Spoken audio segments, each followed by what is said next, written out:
क्या आपने कभी किसी आवाज को अपनी यादों में महफूज किया है? कभी किसी चीज की आवाज ही आपकी जिंदगी की सबसे प्यारी याद बन गई हो? मेरे लिए वो आवाज थी मेरी नीली रबड़ की चप्पलों की चटक-चटक। गांव के उस छोटे से घर से लेकर स्कूल की 2 किलोमीटर की दूरी तक हर सुबह वो चप्पलें मेरे साथ होती थीं और उनकी आवाज, वो बस चप्पलों की नहीं थी, वो मेरे सपनों की थी। मेरी जिद की थी, मेरी मासूम सी कोशिशों की गवाही थी। मैं 8 साल का था, तीसरी क्लास में पढ़ता था गांव में। तब न स्कूल बस थी, न मोबाइल, न घड़ी। स्कूल का टाइम तय होता था जब सूरज नीम के पेड़ के ऊपर दिखे। हर सुबह माँ मुझे उठाती, गर्म पानी में नहलाती, बालों में नारियल तेल लगाती और फिर तौलिया से सिर पोंछते हुए एक मुस्कुराहट के साथ कहती, चप्पल पहन ले, मास्टर साहब स्कूल चले। मेरे पास एक ही जोड़ी चप्पलें थीं, नीली रबड़ की, थोड़ी ढीली, क्योंकि वो भैया की पुरानी थीं, लेकिन मेरे लिए वो सबसे कीमती चीज थीं। उनकी चटक बस एक आवाज नहीं थी, वो मेरे आत्मविश्वास की तरह लगती थी।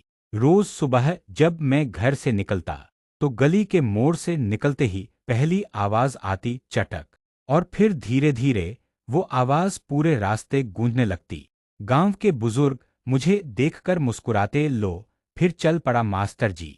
और मैं थोड़ा सीधा होकर, पीठ सीधी करके और तेज कदमों से चलने लगता, ताकि चप्पलों की आवाज और गूंजे। रास्ते में एक जगह आती थी, बड़ा सा पीपल का पेड़, वहीं रामू बैठा होता था, 1 साल बड़ा, लेकिन स्कूल नहीं जाता था। उसकी मम्मी नहीं थी और अब्बा दारू पीते थे। रामू मेरी चप्पलों की चटक से ही जान जाता कि मैं आ गया। आज फिर टाइम पे, वो हंसते हुए कहता, और मैं जवाब देता, आज की हिंदी की टेस्ट है, फर्स्ट आना है मुझे।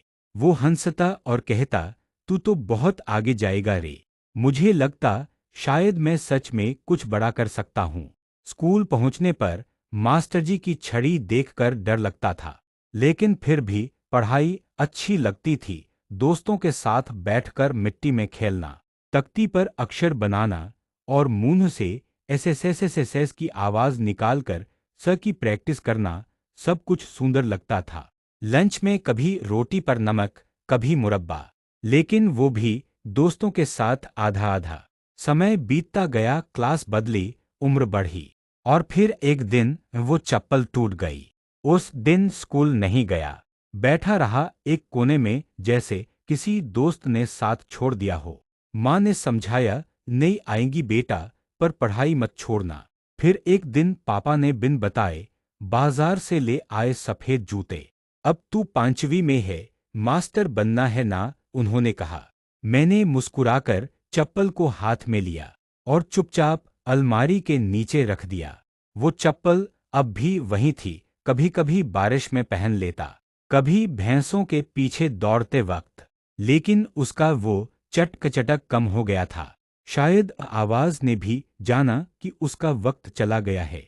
अब जब मैं इस महानगर में ट्रैफिक की ध्वनियों के बीच भागता हूँ, हर दिन मीटिंग्स, डेडलाइंस, ईमेल्स, तो किसी सुबह अचानक मन करता है कोई वो चप्पल पहना दे और कहे, चल आज फिर स्कूल चलते हैं। अब मैं दौड़ता हूँ, लेकिन वो मासूमियत नहीं है, वो चप्पलों की चटक नहीं है, अब सिर्फ शोर है, तेज बेरहम शोर। कभी कभी आवाजें हमें रोकती नहीं हैं, वो हमें चलना सिखाती हैं। मेरी वो चप्पलें मेरे लिए किसी शिक्षक से कम नहीं थीं। उन्होंने मुझे सिखाया गिर कर कैसे उठते हैं, बिना जूतों के भी कैसे आगे बढ़ा जा सकता है।